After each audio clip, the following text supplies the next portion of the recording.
Hello and welcome to another edition of Jamaica Magazine. I'm Adrian Atkinson. Between the pages, Justice Matters, we highlighted the resilience of the sector in the face of COVID-19. Up first is the news. Don't touch that remote. There is so much in store for you. It all begins right now. Want to know more about the National Identification System? Have queries or concerns? Let your voice be heard. Take part in a virtual town hall meeting on the National Identification and Registration Bill 2020. That's the virtual town hall meeting on the National Identification and Registration Bill 2020 on Wednesday, January 13 on CVM Television and Power 106 FM between the hours of 5:30 p.m. and 7 p.m. You may also join the discussion on Thursday, January 14 on TVJ and Nationwide 90 FM from 5:30 p.m. to 7 p.m.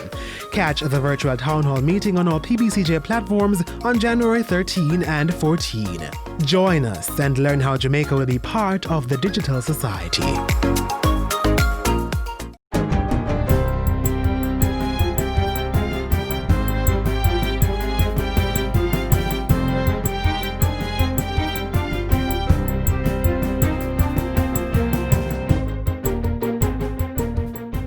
Good day, I'm Theodore Henry, and this is your JIS News for Tuesday, January 12. Prime Minister Andrew Holness says government is examining options to address learning and teaching losses due to COVID-19.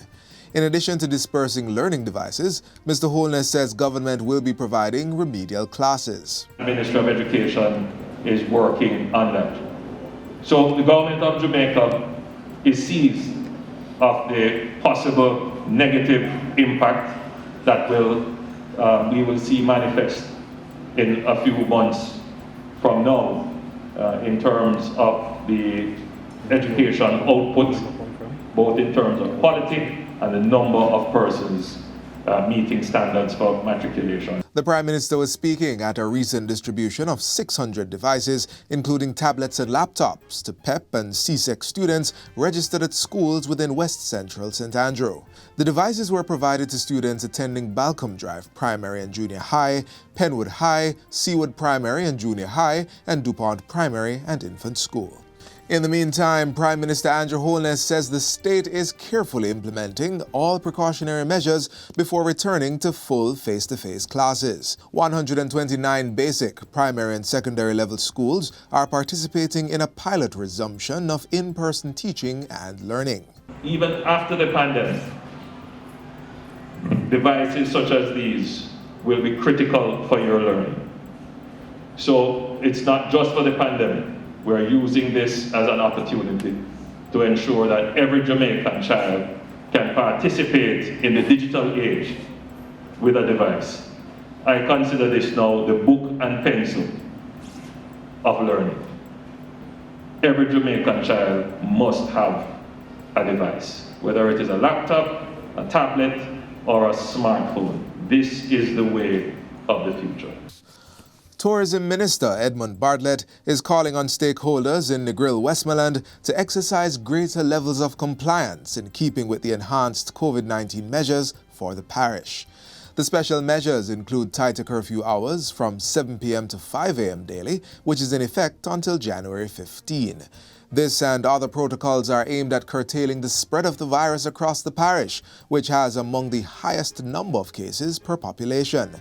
Minister Bartlett says the onus is on tourism interests to be part of the management system to ensure compliance at the highest level. If the spike continues and the numbers proliferate, then the very goose that laid the golden egg would be destroyed, because we wouldn't be able to market properly Negril to the world if we are saying that the incidents are high in our space. So it is our responsibility. It suddenly becomes our responsibility, and tourism is going to have to play a stronger role in this community management structure that we are talking about. Minister Bartlett was speaking at the launch of the COVID-19 Ambassador Program at the Jamaica Hotel and Tourist Association, JHTA, Negril chapter recently.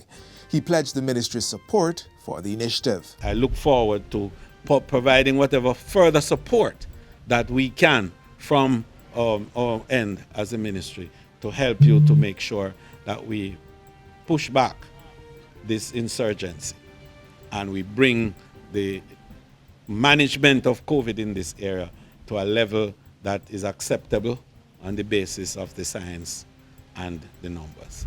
Government is looking to forge stakeholder partnerships aimed at maximizing the potential of Jamaica's bamboo industry.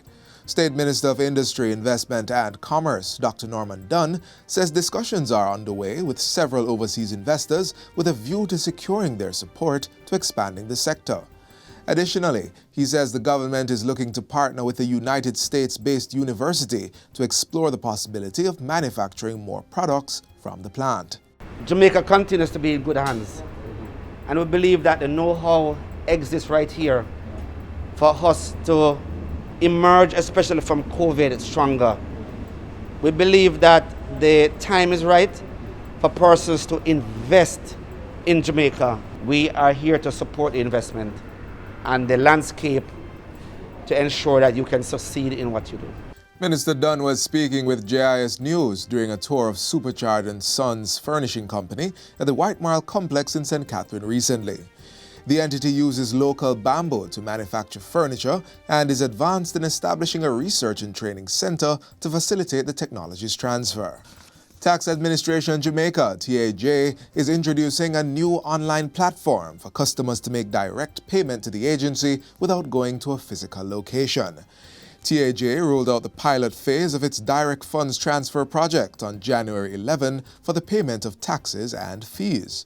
Under this new arrangement, all funds transferred to TAJ's bank must include a direct funds transfer number generated from the TAJ website. This will allow customers to generate and print an official receipt instead of having to retrieve it at a later date from a tax office. TAJ says the Direct Funds Transfer DFT platform will remove the need for a manual direct banking form, and so customers will need to switch to another electronic payment option or begin using the DFT. For further information, customers may contact TAJ's Customer Care Center at 888-TAX-HELP, that's 888-829-4357, or access the How To Guides on the TAJ's website at www.jamaicatax.gov.jm. And finally, a major multi-agency investigation is now underway following the seizure of 19 firearms, including 6 high-powered rifles at the wharf in St. James. Monday's seizure also includes 470 assorted rounds of ammunition. The guns and ammunition were found in a barrel. The seizure brings to 39 the number of illegal firearms and 660 rounds of ammunition recovered since the start of the year. And that's it for JIS News Today. I'm Theodore Henry. Thanks for watching.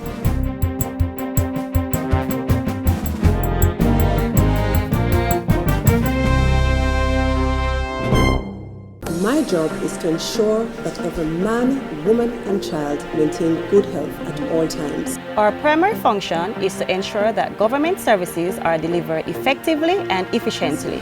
We are building forward together. As we continue to look back on 2020, we highlight the work of the Ministry of Justice. Take a look. In 2020, court cases continued to be cleared. Greater accessibility to justice was witnessed. Technology was at the forefront of trials, and more judges and JPs joined the ranks.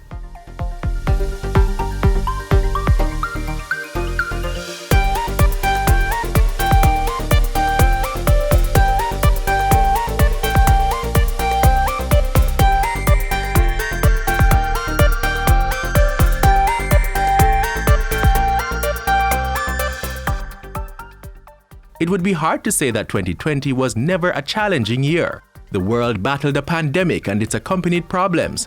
But despite the continuity of unpredictable events, the verdict stands in favor of a Jamaican judicial system that was able to deliver first-class justice. It is absolutely important that every single Jamaican not only have access to justice information, but to justice services. More Jamaicans benefited from access to legal services with the ministry's acquisition of 2 more mobile justice units in 2020. The units tripled the Legal Aid Council's capacity to deliver justice services to Jamaicans. This bus will not only be offering legal services, but also information on their constitutional and human rights and freedoms. It's important that people know their rights. We're providing the technology, Mr. Speaker, to assist in the administration of the courts. Technology's touch in the justice system began with training staff of the Attorney General's chambers in the use of Microsoft Office 365 to improve the work of the body. Then March came and the island recorded its first case of COVID-19, so our dynamic justice system began reshaping and adjusting its tentacles. That created greater emphasis on technology, with all in-chamber hearings for the Court of Appeal moving to the telephone. Virtual hearings for those in the criminal justice system increased. Trial date schedules for all parish courts became accessible online. And we saw an expansion of virtual training activities for justices of the peace, following the acquisition of smart boards and other office equipment for the Justice Training Institute. Through these smart boards, through virtual manuals, training, etc., we've been able to be ahead of the curve in terms of preparing for what COVID has thrown at us. Through the efforts of the European Union, the St. Catherine Parish Court received $85 million worth of audiovisual and other electronic devices to advance justice in Jamaica. This important event on the grounds of St. Catherine's Parish Court signifies another push and determined effort by the Ministry of Justice to make good on the promise of providing members of the public and stakeholders in the justice system with a first-class justice system. The Child Diversion National Training Curriculum also moved to an e-learning platform to continue training more members of the parish committees in light of COVID-19's restrictions on face-to-face interactions. Last year, we also saw more Jamaicans coming forward to continue serving our nation through our justice system. 9 members of the judiciary were sworn into higher office. They are joining the judiciary at a time when Jamaica needs persons of character, determination, and commitment to service above self. Over 100 justices of the peace, or JPs, were also commissioned into service and trained in mediation techniques. We need to ensure that when our citizens access the courts, that they can have their matters settled in a timely manner. Last year was also marked by significant improvements in the case disposal rates of the courts and ultimately better case flow management. Jamaica implemented its first ever strategic business plan for the judicial arm of the government in the court system. The Gun Court Division cleared more than half of its cases. 2020 was about ensuring that everyone benefits from our island's justice system. The Legal Aid Council began a targeted intervention to secure the release of mentally ill detainees who have been incarcerated for extended periods of time. The Justice Ministry, Mr. Speaker, recognizes that upholding the rule of law and protecting human rights are linchpins of a democratic state. And through our agencies and divisions, we will continue to respond to the needs of vulnerable groups. A mental health offenders inquiry committee chaired by puisne Judge Justice Georgiana Fraser was commissioned to assess how the court treats with the mentally ill who come in conflict with the law. The committee recommended the statutory revocation of indefinite detention of these persons. A bill entitled An Act to Repeal the Dogs Liability for Injuries by Act, and to provide for liability for attacks by dogs and for connected matters, read a third time and passed. The bill is passed. We hope to see no more reports of dog injuries, but in the event they happen, I want Jamaicans to know that the Justice Ministry has taken the steps necessary to ensure redress under the law. The Justice Ministry also pushed for Jamaicans to experience a simplified authentication process for legal documents intended for use overseas and for the recognition of foreign documents intended for use in Jamaica. Despite national and global challenges, we remain resolute that our justice service delivery in Jamaica must be the yardstick by which others are measured. In 2020, the mandate was clear: make Jamaica a just and law-abiding society with an accessible, efficient and fair system of justice for all.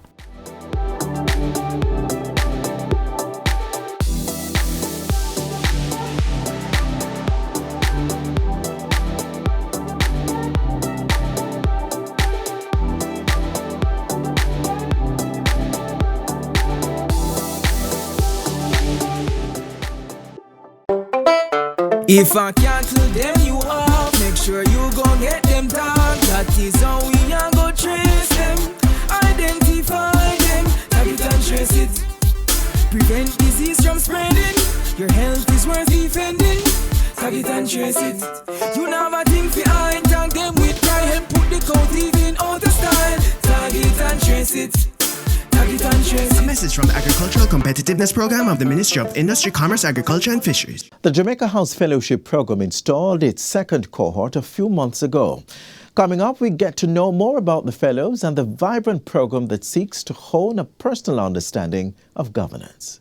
Jamaica will be at its best when its most talented graduates see a career in public service as among their highest possible ambitions.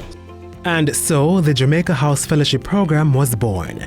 The aim, to expose young Jamaicans to public administration with the hope that they'll make public service their preferred career path. And from all indications, the strategy has been working. So I am Lavoy Cruikshank. I'm a Senior Credit Analyst here at the National Export-Import Bank of Jamaica, the Exit Bank. I am Karel Samuda, and I am a Special Advisor at the Ministry of Finance and the Public Service. Aubrey Stewart, Data and Research Specialist for the Ministry of National Security.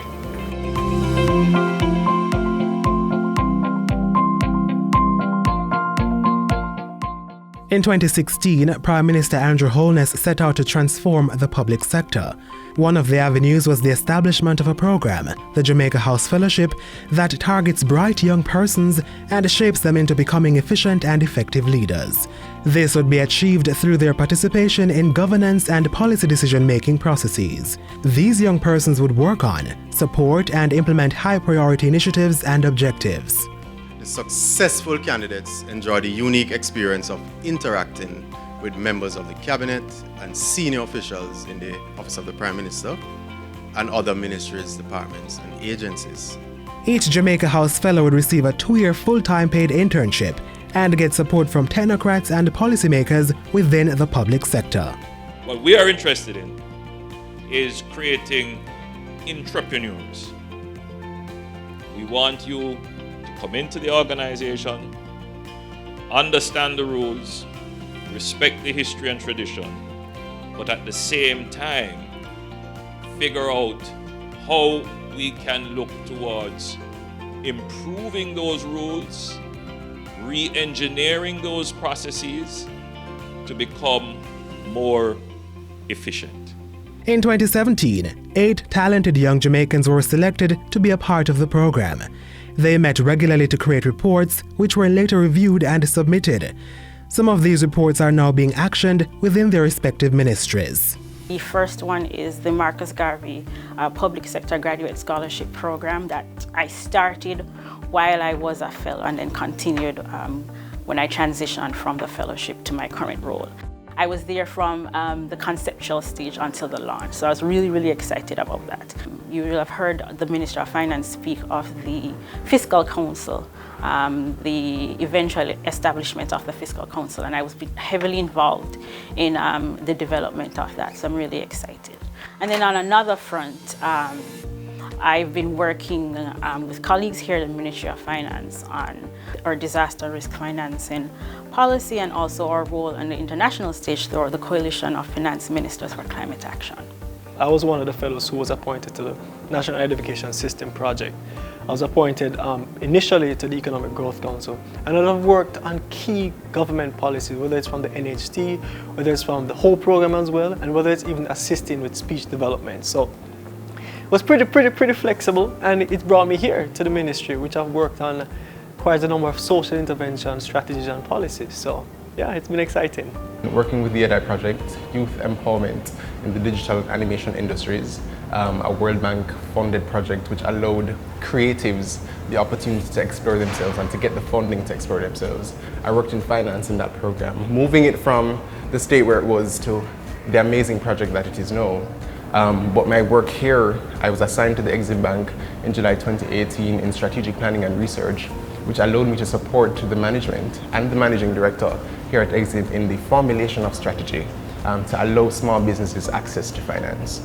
That has been my favorite project so far. The program followed up with its second cohort in 2020. This time around, 7 persons were selected. The resumes, the CVs that I've seen are quite impressive. And I'm hopeful that some of you will decide from early to make the career path that of the public service.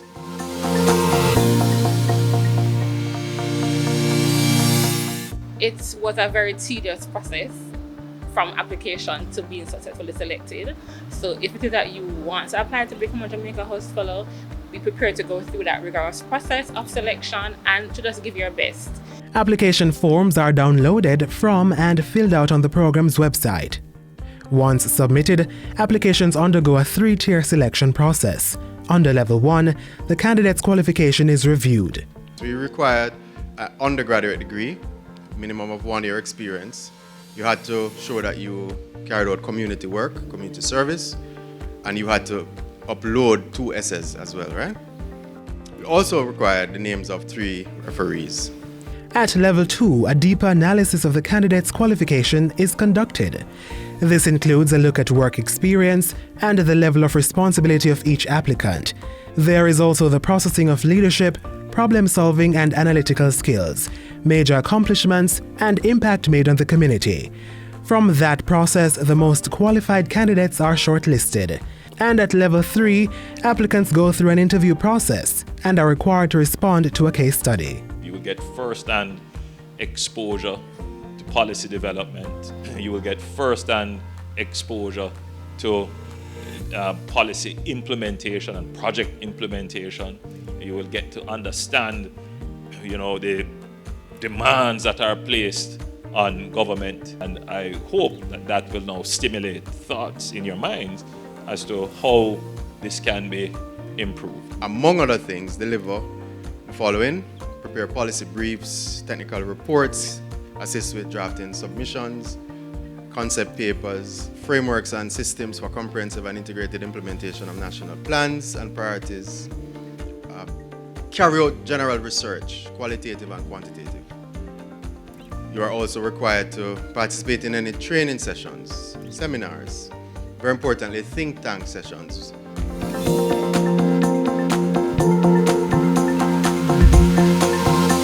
I'm excited to get my foot into a lot of different projects that I can give my unique perspective as an economist.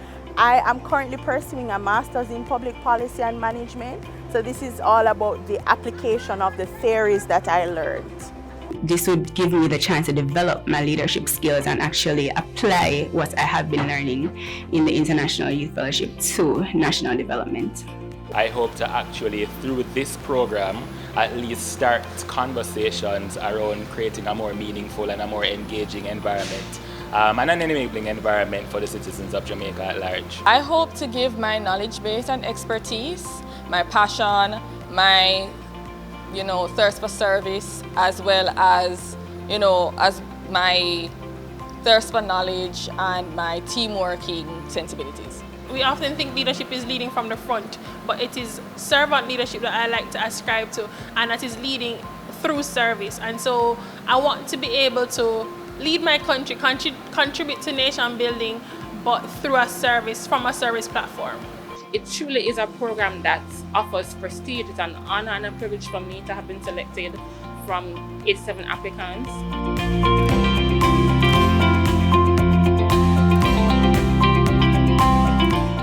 Come in, learn as much as you can learn, and the most important thing is for you to display the correct attitude. No matter what you have come with, there's always something more for you to learn. We all created businesses together, so it has benefited not only me but the entire group. So trust me, the fellowship has been a total success. They say that experience is the teacher of all wisdom, and I believe the exposure and the experience you get from the fellowship will impact your life beyond what you would imagine. When you're given opportunities that may not seem like an immediate fit, sort of still tackle that challenge because they learn so much during that process.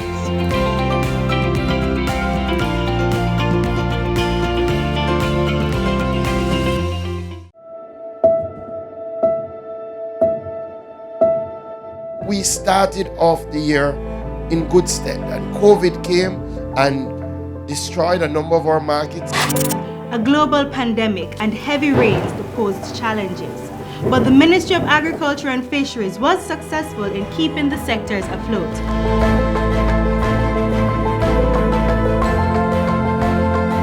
Join us on Thursday, January 14 to get an extensive look at the Ministry's 2020 achievements.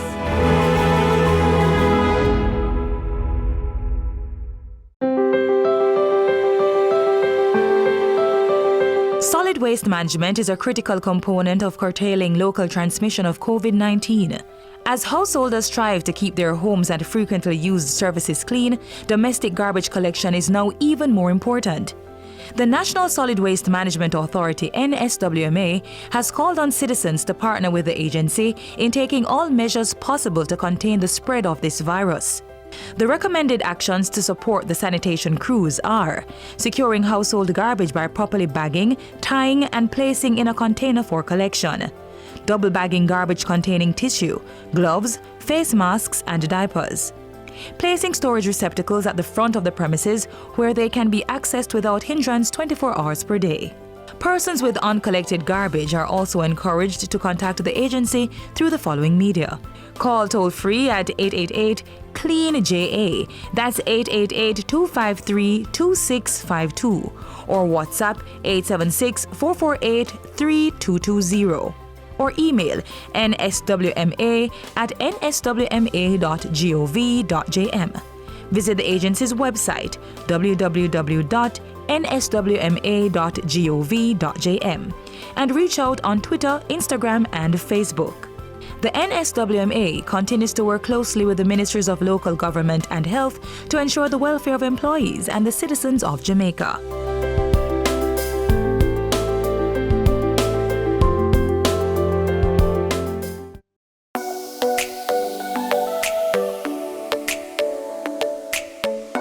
To properly carry out a hand rub, apply a palmful of the product in your cupped hand, covering all surfaces. Rub your hands palm to palm. Rub your right palm over the back of your left hand with interlaced fingers and vice versa. Rub your hands palm to palm with fingers interlaced. Rub the back of your fingers to opposing palms with fingers interlocked. Rotationally rub backwards and forwards the clasped fingers of your right hand in your left palm and vice versa. Once your hands are dry, they are now safe.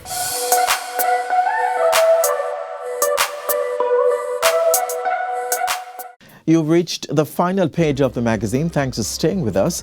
Another Jamaica Magazine unfolds tomorrow as we continue all year in review highlights. So come back same time on this same station.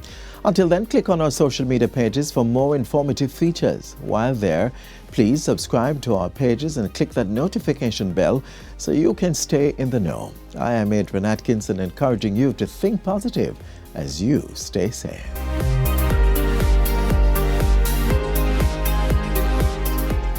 This has been a production of the Jamaica Information Service, the voice of Jamaica.